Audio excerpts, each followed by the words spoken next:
Longtime museum consultant in Sioux Falls says that the city council made the right choice in giving the Delbridge Museum's taxidermy mounts to 3 out-of-state nonprofits, with the bulk of the collection going to the University of Notre Dame. It's a decision that received public pushback during Tuesday's city council meeting. But as KELOLAND's Perry Groten reports tonight, the retired director of Augustanta's archaeology lab expects the collection to remain in good hands.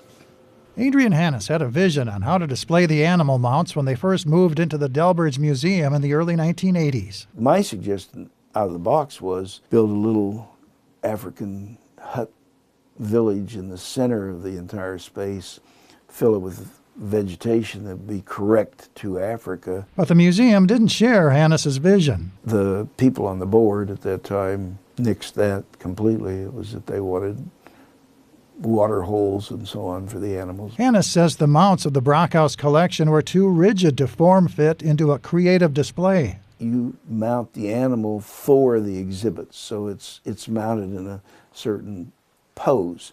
These weren't done that way. These were just animals that were taxidermied, standing up, all looking right. Yet people speaking at Tuesday's city council meeting remained unmoved in their support in keeping the animals here. But everywhere I go, when I talk, and I'm talking to people all the time, they all say we should keep them here. They belong here.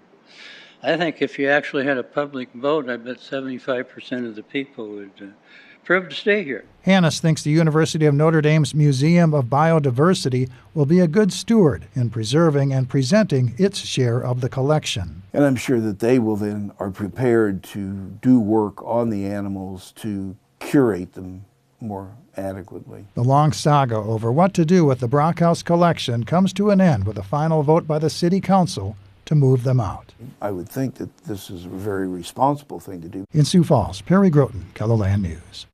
Hannes says that providing backdrops for the exhibits can also be very expensive, especially when it comes to adding artwork and any special effects for the taxidermy mounts.